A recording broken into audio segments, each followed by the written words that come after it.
We've got quite a harrowing story for you now. In 2011, Andrew Osborne set off for work as a security guard at the supermarket where he'd worked for over 20 years. However, just over an hour into his shift, Andrew was attacked by a man armed with knives who threatened to kill him and his family. The assault left Andrew suffering with severe post-traumatic stress disorder. And a quick warning, if you have small or sensitive children with you watching, there are some strong images coming up in this film. Andrew Osborne was a supermarket security guard. He was a sociable guy who loved practicing martial arts and being with friends. But all that changed in March 2011 when he was attacked at work. I saw this very tall white chap and he was running at speed, but I didn't know where he was going at the time. He squared up to me, and to my horror I could see all these weaponry he had. He had a hockey stick with a modified blade attached to it, and he was wearing a builder's utility belt, and there was 5 kitchen knives in the pockets. And he also had a shield. And then he said my name, Andrew Osborne. He said, "I've come to kill you." And then he said he's going to kill all my brothers and sisters, and he named every one of them. After threatening Andrew, his worst nightmare came true as his attacker began to lunge towards him with a knife. When he chased me, I saw my friend challenge him, take him down, and the manager intervened, and then the police arrived. Sometimes I'll see a knife coming through my chest, and then sometimes I'll see a knife coming from the side here and coming to cut me across here. And even now I still say, why me?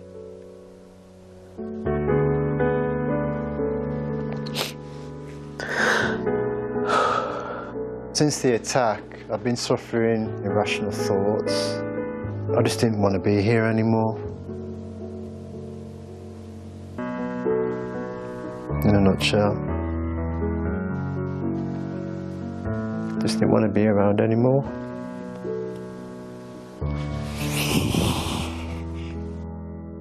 With that heartfelt admission, Nik and Eva begin Andrew's therapy session. If you were to have scored your life out of 10 at that point, 10 being fantastic, Yeah. what would you have scored it? 10. And what about now? About 4. Your life a 4 out of 10. Yeah. I have a photograph here of the CCTV footage of your attacker going into your place of work after you. Could I turn that round? No. Okay. And how are you in public places generally? Public. My anxiety goes up.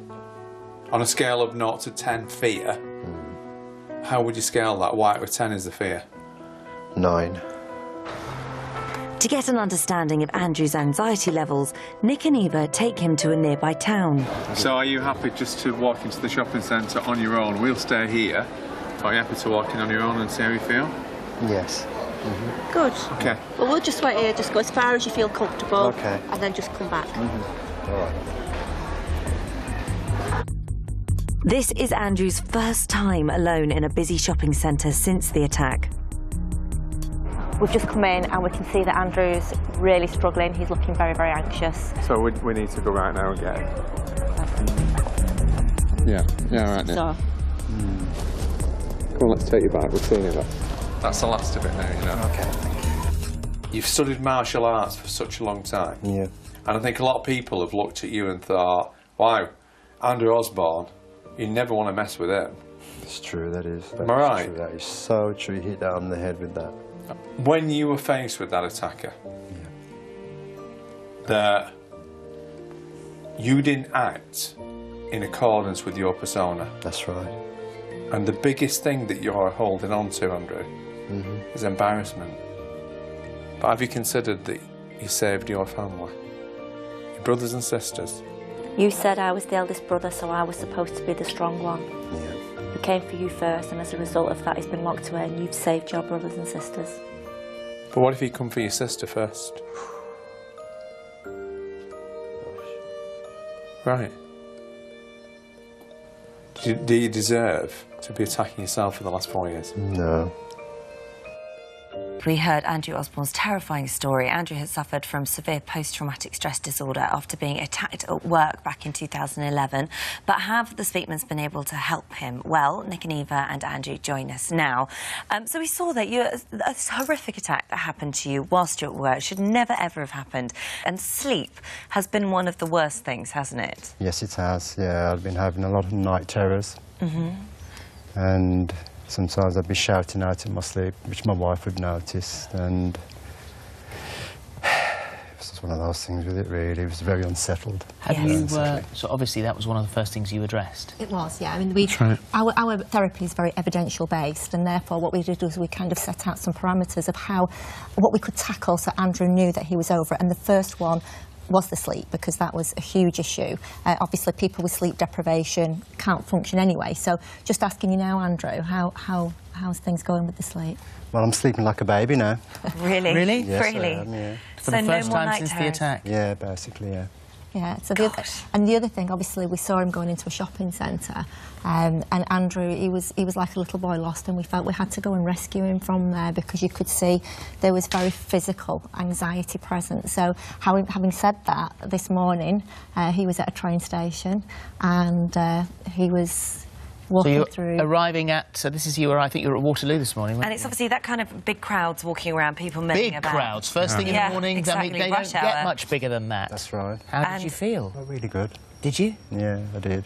Felt happy to be there? Yes, I did. I felt very happy. Tell from your body language, actually, as you're walking along, you're so much more comfortable than you were the previous time that we saw you. You know, you're not sort of holding your hands and comforting yourself. You can see you're standing there, walking very, very strong through that crowd. He admitted to us, actually, that he's been on a couple of shopping sprees on his own since. Good. Yeah. Which brings us to the supermarket in question. Correct, yeah, that was huge. That's a big step, a very big really step was. to go back there. How was that? Actually, it was quite remarkable. He was positively shining. People recognised him, and it was actually a very beautiful experience. It was, because he'd been such a major component to the community for 20 years. Yes. Yeah, and going back there, obviously, even the logo or public places, even the thought. You can see there. Yeah. And what was that moment like for you? I bet you thought you'd never walk through those doors again. Well, at first, when Nik and Eva told me they were going to be taking me back to Wolverhampton, at the place of where the incident happened, I thought, no, this has got to be done. Yeah. I've got to conquer this and get through this, because I'm not only affecting myself, but the people who I love in my life. Yeah. And what was the next step? The next step was actually to weapons, because that was something that Andrew could never do, and we've actually not tested him with those. We thought we'd see in studio. So How do you these feel are, about... there's a quick warning here, because these are obviously weapons. It's quite graphic. They are. Are you happy for me to show you a picture today Yes. now? Because I know you wouldn't do this when we first met you. So there's a picture of all the weapons. How does that make you feel now? I've defeated it. It doesn't, but that's not upsetting you. Nope. Turn that round for us, Nick, because that is... I mean, that is a photo that's going to upset anybody to see something like that. Extraordinary array of weapons. And the final step, of course, we saw in the VT that the CCTV captured image of the attacker. And you couldn't look at that. No, I couldn't really, because it was haunting me for a long time after that. Yeah. That would be the image you see Yeah, in I can't see it unless I your shut my dreams at eyes. night. That's right, yeah. You have it there, don't you? Actually, yeah, we do have a picture here, which I'm going to show Andrew. This is when the guy came into your place of work. Anything? Any negative? Because obviously you couldn't even look at this when we even asked you about it. You said it was a 9 or 10 anxiety. Anything? No. How have you done this then? Well, what tends to happen with someone with PTSD, in that moment of absolute terror, when someone walks to you and says they want to kill you, you get stuck in time, because what Andrew's tried to do for the last 4 years is make that situation better and solve it in a better way, and keeps re-looking at it. And all the flashbacks and all the nightmares are how we could perhaps make it different. But essentially you can't, because what happened, and what we did was make Andrew accept that it happened, but ultimately, trying to fix it for the 4 years, he carried on essentially attacking himself, if that makes sense. And, you know, and we can see that he has let it go. There was one other test, though, which was hasn't been able to touch a knife or look at knives. He can't even cut his wife a piece of cheese because he couldn't touch knives. And we've actually got a knife here, which would be the final component of our sort of evidential-based therapy in helping Andrew realise that it happened in that moment and it ended in that moment, and he did the very best he possibly could in that moment. Yeah. But we would like to show him the knife if that's okay. Fill up for that? If you're happy. Yeah, sure. Like I say, he's never touched or seen or been near a knife since. How does that make you feel? I'm okay with that, to be honest with you. Yeah. Could you touch it? I could see you pausing there thinking I should be feeling something, but it's not hit me yet. It's confusing, isn't it? This is everybody has the same thing where you're confused because you're waiting for the fear to kick in, and that familiar feeling doesn't come. Absolutely right. When you felt a certain way for 4 years, and then suddenly you don't, you do question. But It's going to make a massive difference at home. Yeah.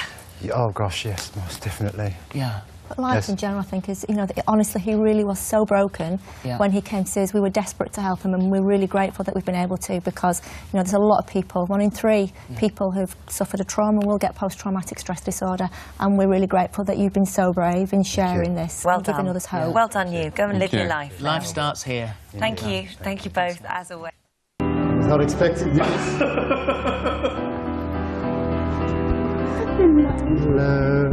Wow, they really have done their work with me, and now I can go and do the things where I'm more comfortable than I was before. Would you say you've got the old Andrew's back? Yes, but with a new twist. And I heard that you got an award. Yes, I did. Yeah, and that was out of the blue as well. I was not expecting that at all. So you're now in the Martial Arts Hall of Fame? Yes, basically, yeah. Speakman's, hats off to them for what they've done. They are the real deal, you know. Can't thank them enough.